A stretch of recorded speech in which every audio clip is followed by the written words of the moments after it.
If you have your Bibles with you, would you open them, please, to the 10th chapter of the book of Psalm.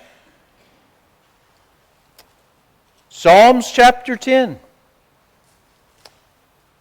For the last few months, we have been in a sermon series learning how to pray. We've learned that you learn how to pray by praying. Practice makes perfect. You also learn how to pray by listening to others pray, how they frame their prayers, how they structure their prayers, how they say things to the Lord. Today is the last message in this series. And of all the messages that I have brought, I believe this is the most relevant of them all when it comes to prayer. Because I think it touches every single one of us that is here right now, or who will see us on YouTube, or wherever they'll listen to this message again. A prayer from the heart. Psalm 10. Let's look at verses 1 and 2, but we'll be looking at the whole chapter as we go. The psalmist begins with a series of questions. Why standest thou afar off, O Lord? Why hidest thou self in times of trouble? The wicked in his pride does persecute the poor. Let them be taken in the devices that they have imagined or thought up are mean for others.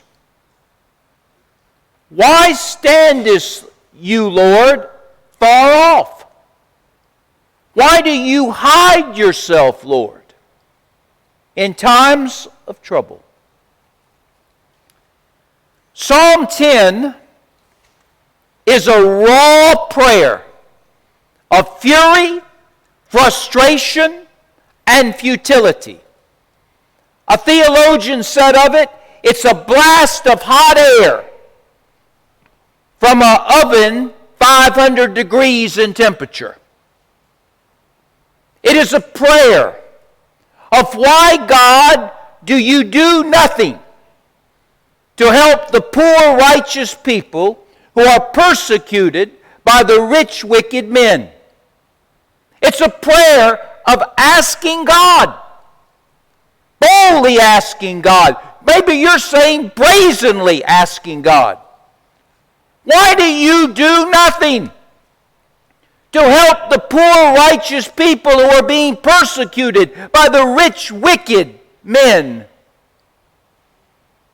I want you to understand something.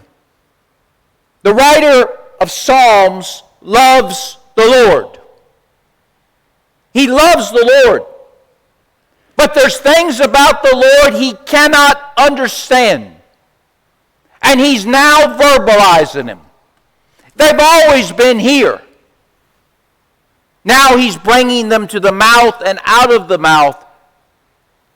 Lord, why are you aloof? Why are you nonchalant? Why are you disinterested?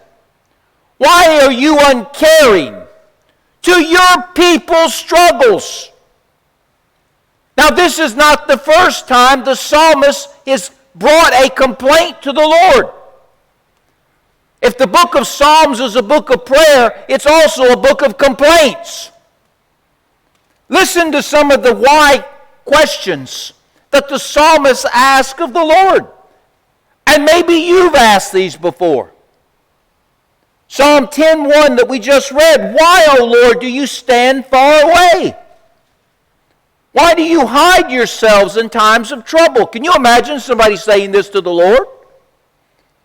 Psalm 22 verse 1. My God, why have you forsaken me? Why are you so far from saving me from the words of my groaning? Psalm 42:9. I say to you, God, my rock, why have you forgotten me?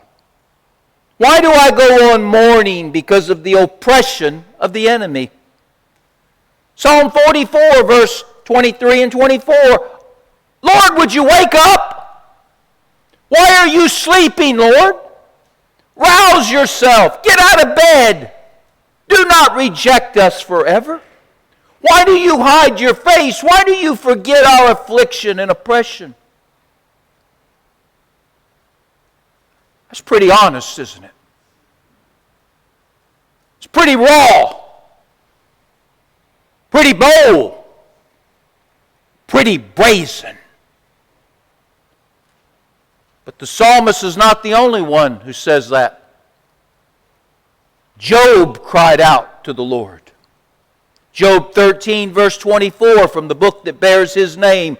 O Lord, why do you stand so far away? Why do you hide, Lord, when I need you the most? Lord, you're around when I don't need you, but when I need you, I can't find you. Moses, the great lawgiver, a Hall of Famer, an all-star for Jesus. In Numbers 11:11, he prayed to God, why have you dealt wrongly with me, your servant? Have you ever asked that question? Lord, I've served you. I've been faithful in my service. I've served you a long time. Lord, why have you done me wrong?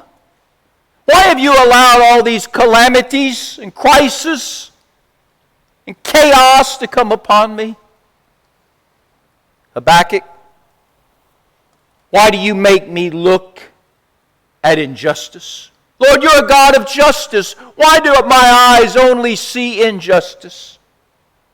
Lord, why do you tolerate evil? Elijah, the great prophet, in 1 Kings 17, verse 20 said, why, O God, have you brought tragedy on this widow who has opened her home for me to stay in? Lord, she's done nothing but love me. I was a stranger. She let me in. She's fed me. She's cared for me. And now you take her only son from her. Lord, what are you doing?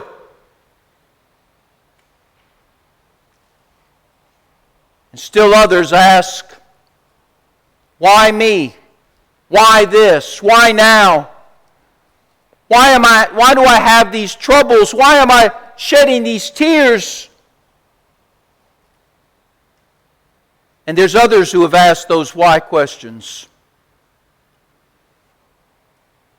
Like to hear their names? Jim, Diane, Sarah, Wayne, Brian, Wanda, Cindy, Norman, Keith, George, Jerry, Stu, Sam, Kimberly, Catherine, Teresa, Paul. Do I need to go on further? Every one of us, whether we say it with our mouth or we say it in our mind and heart, every one of us have asked those questions.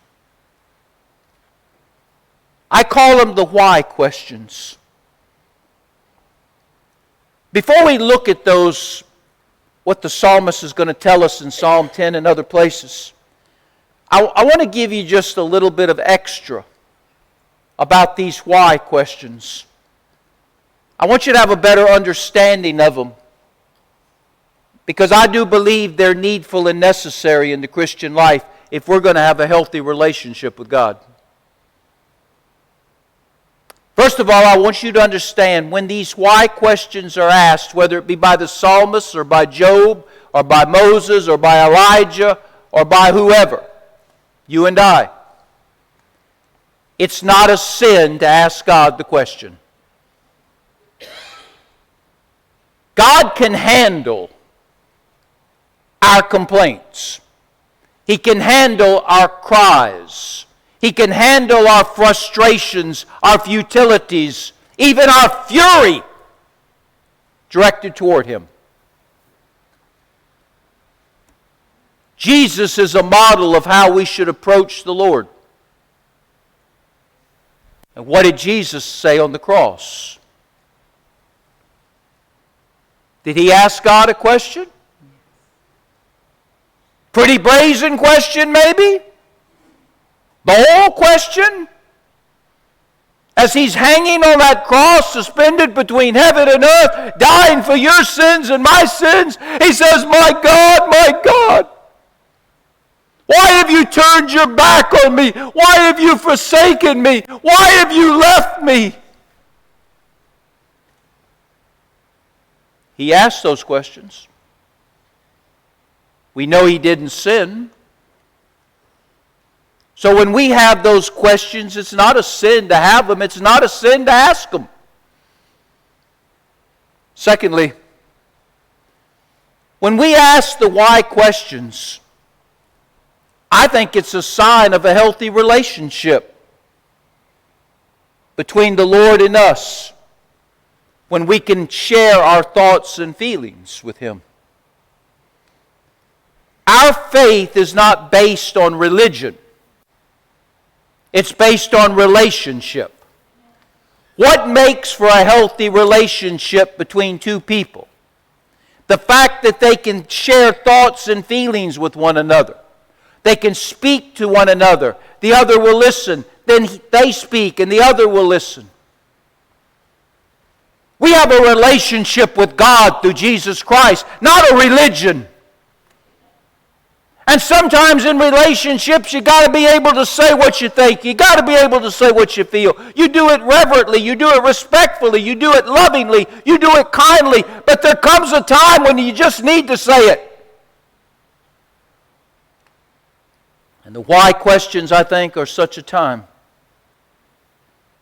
They're a way of communicating, which is good for any relationship. Thirdly, we can ask our why questions. It's not a sin to ask them. In fact, it might even be a sign of a healthy relationship with God when we do. But don't expect an answer. In fact, I will say to you, whenever you ask God the why question, you can expect the sound of silence. God doesn't answer the question. He allows us to ask them. But He doesn't answer them. He didn't answer them for the psalmist. He didn't answer them for Job. He didn't answer them for Moses or for Habakkuk or Elijah. He didn't answer them. But He allowed His people to speak to Him their questions. Why doesn't He answer them? I guess the same reason Albert Einstein wouldn't answer my questions on physics. I know about as much about physics as I do about stars in space, which is nothing. Why would Albert Einstein try to explain to me, and don't you look at me and smile, explain to you everything he knows about physics? He wouldn't. He'd politely let us ask questions, I'm sure. God lets us ask questions, but His thoughts are not our thoughts. His ways are not our ways. Even if God answered our questions, we still wouldn't know the answer. The just shall walk by faith, not by understanding. Now, having said that, let's quickly, in our time remaining, go to the text. In verse 1 and 2, of Psalm 10, which we have already read, but we'll read again, we see the questions declared. The questions are declared. The psalmist, remember, he's frustrated. He's really angry because he sees things he don't understand. He's experiencing things he don't understand. Why standest thou afar off, O Lord?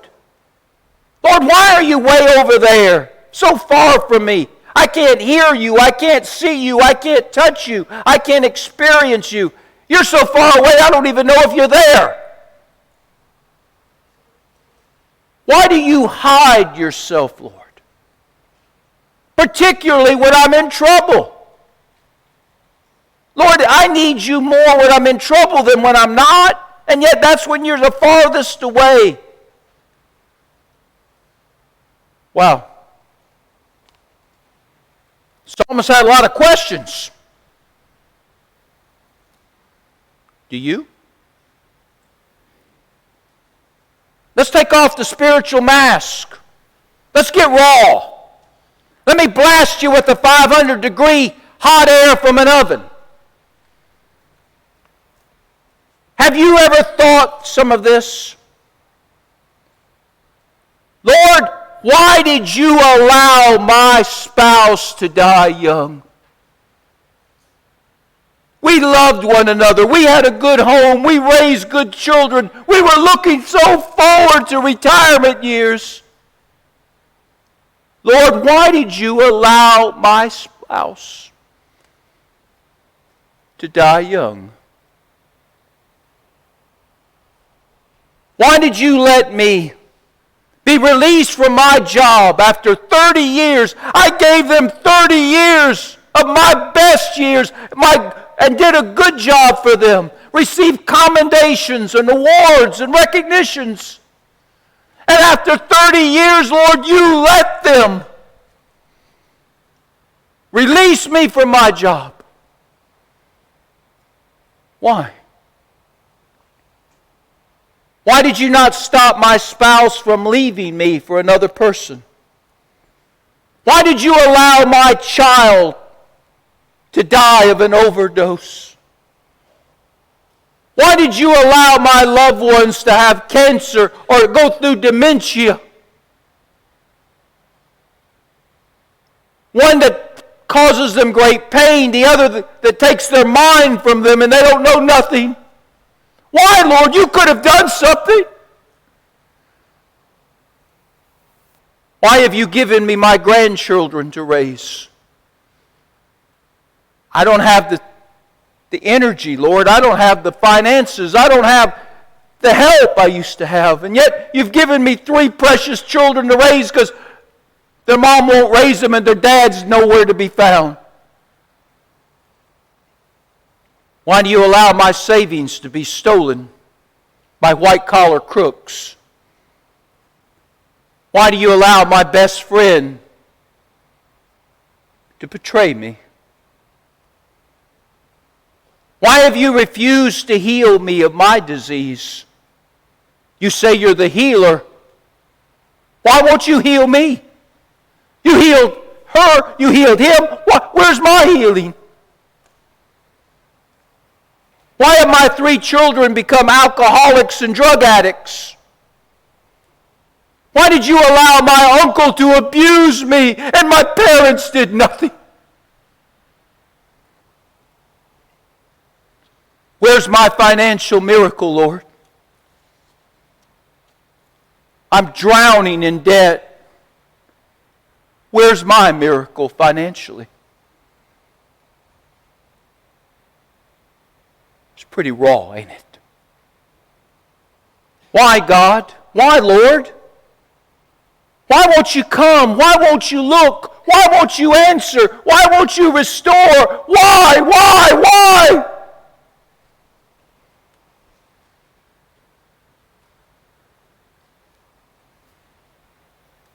I want you to take a moment to bow your head and close your eyes right now. I want you to take the muzzle off your mouth. Unclamp your mouth. And I want you right now to ask God a few why questions. Ask God some hard questions. They need to be asked. You will never grow in your relationship to Him, and you will never have His peace, joy, and hope as long as you are wrestling with these things that you have stifled and stuffed because you're afraid if you ask Him you're less spiritual or God's going to get mad at you or it's disrespectful. Real quick, ask yourself those questions you want to. I've always wanted to ask. I'm giving you permission right now to ask them.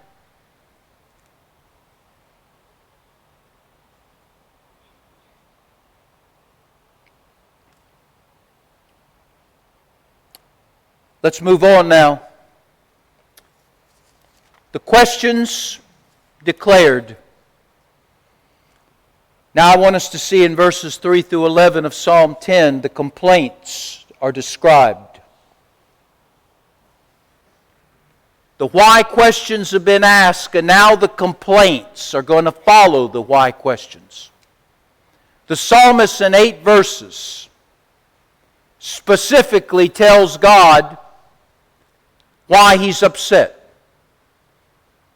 He's not ambiguous, he's not general, he's specific. He tells God exactly why he's upset. The reason for the why questions. It's because the weak and the poor and the victimized and the innocent and the righteous and the helpless are being abused by evil people. And God won't do nothing. Now there's many directions you can go with why questions. The psalmist isn't so much thinking of himself, although I'm sure he's got some problems he wants to talk to God about. But he's talking about why doesn't God step in? When the weak and the poor and the victimized and the innocent and the righteous and the helpless are being abused. Why don't God step in? If you look at verses 3 through 11, you get an idea of just how bad it is from these evil men. In verse 3, we see that they're arrogant men. Evil and arrogance often goes hand in hand.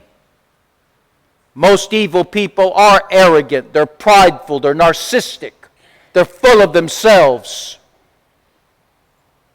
They are their God. These are men who are arrogant, who abuse people. Why don't God do something? They hunt and murder the weak like animals. Like you would hunt a deer or a turkey, they hunt people for the purpose of taking them out. They are ruled by greed and by lust. They mock the Lord, if you keep reading through it. They break the laws of man. More importantly, they break the laws of God. They lie, they cheat, they steal, they curse, they use profanity and vulgarity. They murder people for the pleasure of it. And they believe that they're going to escape justice. That they're never going to have to answer for anything they do, so why worry about it?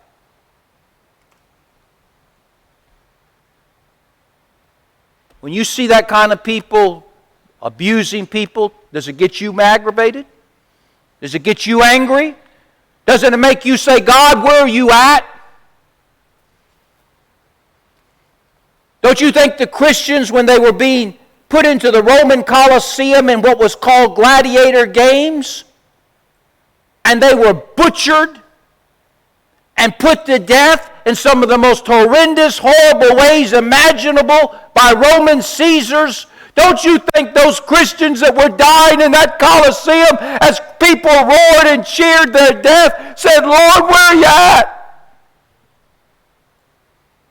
Don't you think those unborn babies who were murdered in their mother's wombs, don't you think their voices cry out, Lord, where were you at? The Jewish people, 6 million or more who were put to death in German concentration camps, don't you think they cried out, Lord, where are you at? The people that are killed by terrorists, don't you think that the innocent people who died for these causes that are nothing more than ideologies of religion and politics, don't you think they said, Lord, where are you at? Don't you think those little children, little boys and girls, those young girls and teenage girls and young women who are captured by sex predators and marketed as animals and goods would be marketed. When they're done being used as much as they can be used, they're put to death. Don't you think they cry out, "Oh God, where are you at?" Don't you think they cry out? Sure they do. Sure they did. But the last thing to consider, God always has the last word. The commitment is deepened. The questions are declared. The complaints are described. But the commitment is now going to be deepened. Let's read verses 12 through 18 as we've moved to closure. The psalmist has asked his questions, and they've been tough questions. No softball questions. He's asked them to God, and then he's described the ones who are causing him to be angry with God. God, it's bad enough you're not involved, but it's even worse that these are terrible people you're letting run wild. And they're hurting your people and they're hurting other people. Where are you at, Lord? You say you're the God of justice. You say you're the God of protection. You say you're the God of guarding. I don't see that in any of you, Lord. Have you lied to me, Lord? Did I read you wrong? Verse 12 through 18, the psalmist, notice how it changes his attitude. Arise, O Lord, O God. Lift up your hand. Forget not the afflicted. Why does the wicked renounce God and say in his heart, you will not call to account? Lord, why do they say they're going to get away with everything? They're not afraid of you, Lord. Verse 14, but you see, for you note mischief and vexation, that you may take it into your hands. To you the helpless commits himself. You have been the helper of the fatherless. Break the arm of the wicked and the evildoer. Call his wickedness to account till you find none. Lord, you're the King forever and ever. The nations perish from you, Lord. Oh, Lord, you hear the desire of the afflicted. You will strengthen your heart. You will incline your ear. You will do justice to the fatherless and to the oppressed, so that no man who is on this earth may strike terror and fear no more.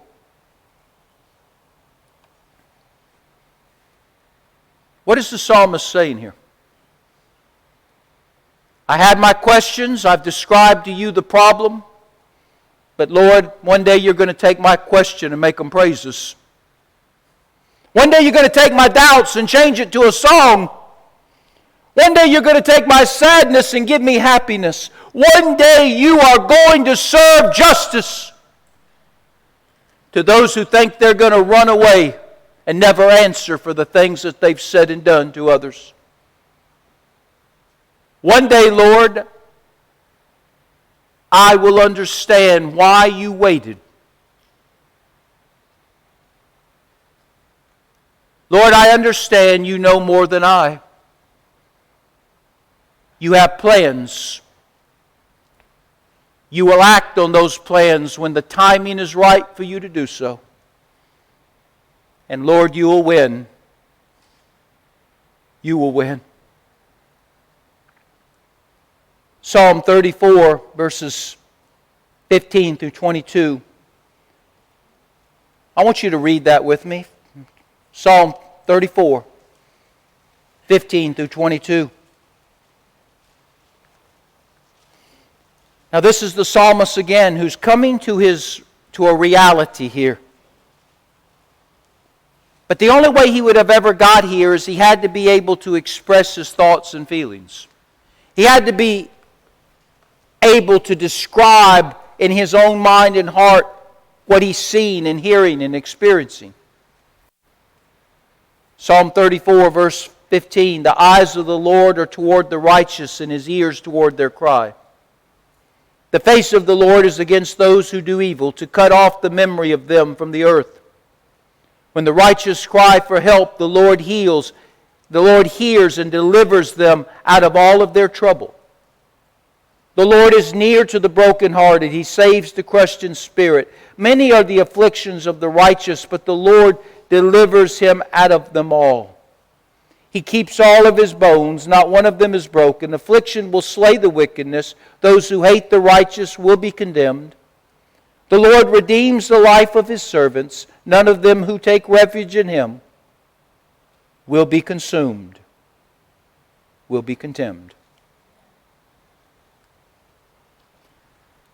So what's the psalmist saying in a nutshell to you and I?